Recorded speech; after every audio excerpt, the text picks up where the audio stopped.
토트넘은 드디어 콘테를 감독 자리에서 쫓아냈습니다. 스텔리니 코치가 감독 대행으로 메이슨 코치는 수석 코치로 남은 10경기를 치르게 되는데요.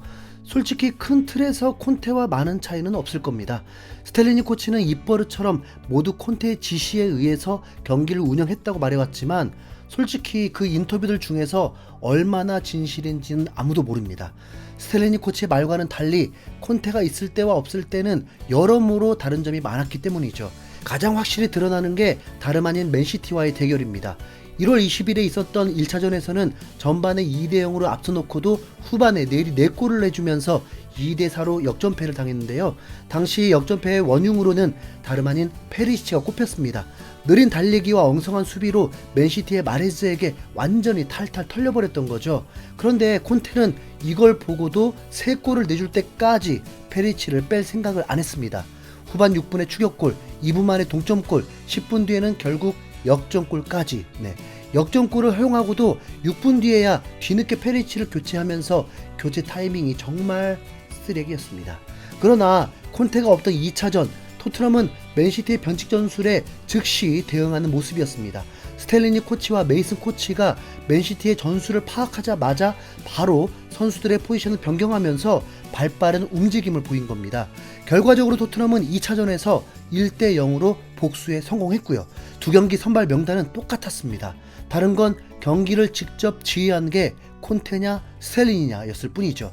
그리고 그 차이는 의외로 꽤 많이 큽니다. 가장 큰 차이는 바로 페리치의 활동 반경입니다. 그동안 페리치와 손흥민이 상급 수준으로 안 맞는 이유는 이미 잘 알려져 있습니다. 손흥민보다 속도도 느리고 킥도 부정확한 페리치가 손흥민이 가져야 할 기회들과 공간을 다 차지하는 바람에 손흥민이 1선이 아니라 2선 미드필더가 돼버렸던 건데요. 스텔리니는 그런 페리치를 하프라인을 넘어오지 못하도록 잘 억제하는 데 성공했습니다. 실제 히트맵에서도 드러나죠. 그리고 지난 2월 20일에는 아예 페리치를 제외하고 벤 데이비스를 왼쪽 윙백에 세우는 새로운 선발 명단까지 짰습니다. 물론 이때 손흥민 역시 교체로 투입되긴 했지만 솔직히 손흥민이 선발을 두고 걱정할 군번은 아니잖아요.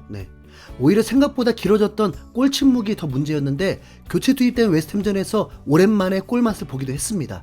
페리치도 뒤늦게 투입됐지만 이미 손흥민이 득점이 터지고 마무리를 하기 위해 들어왔을 뿐 스텔리니는 콘테와 같이 이악 물고 손흥민과 페리치를 강제로 붙여놓을 생각은 없습니다.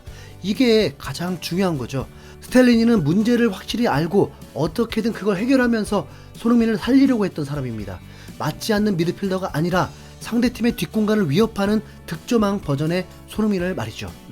여전히 손흥민의 안티들은 에이즌 커버가 왔다고 주장하지만 지난 콜롬비아전 보셨죠? 콜롬비아는 FIFA 랭킹 17위로 절대 약한 나라가 아닙니다. 그런데 전반전에만 손흥민은 2골을 폭발시키면서 자신의 클래스를 또 증명했습니다. 그것도 왼발과 오른발로 각각 한 골씩 성공시키면서 특유의 강점을 유감없이 발휘했죠.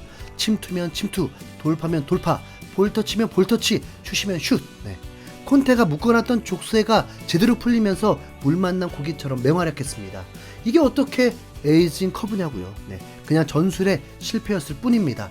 케인도 3월 A매치 기간 동안 2경기 연속골을 터뜨리면서 날카로운 골 감각을 뽐내고 있고 클루셉스키 역시 스웨덴에서 원맨쇼에 가까운 멋진 경기력으로 많은 팬들의 찬사를 받았습니다. 국가대표팀에서는 날아다니는 손흥민, 케인, 클루셉스키를 데리고 리그 꼴찌팀에게 비기다니.